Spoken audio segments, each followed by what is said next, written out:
بسم اللہ الرحمن الرحیم۔ ویورز، آپ دیکھ رہے ہیں views with news to you. امید ہے آپ خیریت سے ہوں گے۔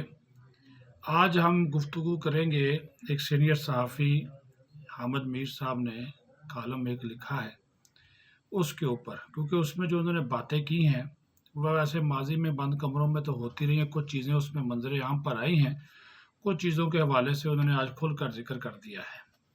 اور اس کالم کا عنوان ہے آؤ مل کر روئیں، کیونکہ جس طرح یہ سیاستدان ملک کو جس طرف لے کر جا رہے ہیں تو اس کا انجام پھر یہی ہونا ہے کہ ہم نے مل کر رونا ہے اگر ہم نے اس کا تدارک نہ کیا یا اپنی ذمہ داریوں کو محسوس نہ کیا تو پھر یہی ہوگا جس کی طرف وہ اشارے کر رہے ہیں۔ اور عمران خان جس طرح ریاست کو، ریاستی اداروں کو بلیک میل کر رہا ہے اور اسلام آباد وفاقی دارالحکومت پر چڑھائی کے لیے جی ٹی روڈ پر رواں دواں ہے، اس سے یہ صاف نظر آ رہا ہے کہ اسے سوائے اپنے اقتدار کے علاوہ کسی اور چیز سے کوئی دلچسپی نہیں ہے۔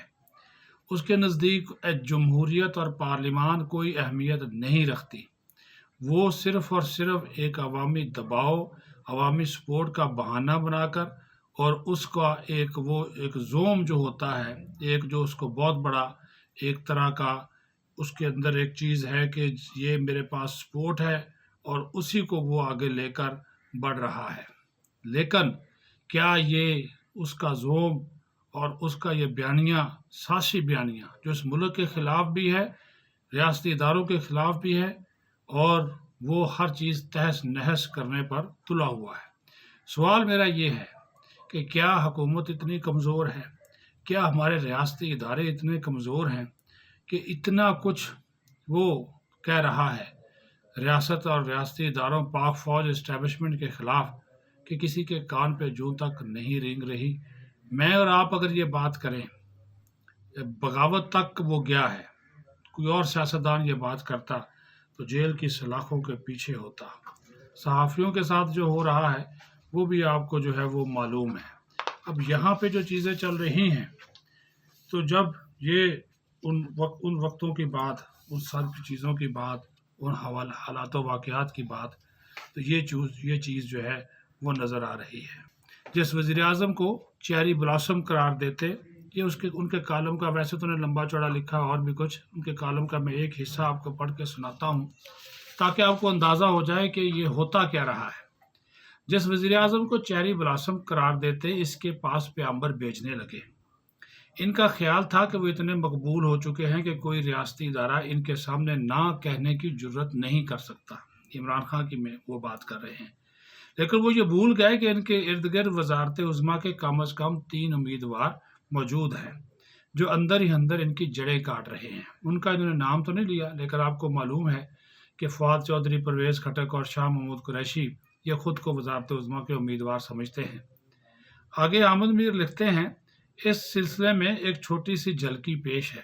فروری 2021 میں جنرل قمر جاوید باجوہ اس وقت کے وزیر اعظم عمران خان سے ملے اور انہیں خبردار کیا کہ آپ کے پارٹی کے اندر گڑبڑ شروع ہو چکی ہے، لہٰذا آپ اپنے MNA صاحبان کی ناراضگیاں دور کریں۔ اگر آرمی چیف کی نیت میں فطور ہوتا تو وہ عمران خان کو خبردار کیوں کرتے؟ یہ وہ دن تھے جب عمران خان کی کابینہ کے اراکین ہیلے بہانوں سے آرمی چیف سے ملنے جاتے اور اپنے وزیر اعظم کی شکایتیں کرتے۔ ایک دن 7 وزراء کا وفد جنرل باجوہ کے پاس گیا اور اپنے اس وقت کے وزیر اعظم عمران خان کے خلاف شکایات کے انبار لگا دیے۔ جنرل باجوہ نے ان وزراء حضرات سے کہا کہ آپ یہ سب باتیں وزیر اعظم کے سامنے خود کیوں نہیں کرتے؟ وزراء صوبا نے کہا کہ خان صاحب ہماری کوئی بات نہیں سنتے۔ یہ سن کر جنرل باجوہ نے ان وزراء سے کہا، آؤ پھر ہم سب مل کر روتے ہیں۔ اس کے بعد معاملات دن بدن بگڑتے چلے گئے۔ ISI کے سربراہ کے ٹرانسفر کے مسئلے پر عمران خان نے جنرل باجوہ کو اتنا زج کر دیا کہ ایک دن جنرل صاحب نے اپنا عہدہ خود ہی چھوڑنے کا فیصلہ کر لیا اور وزیر اعظم کو اطلاع بھی دے دی۔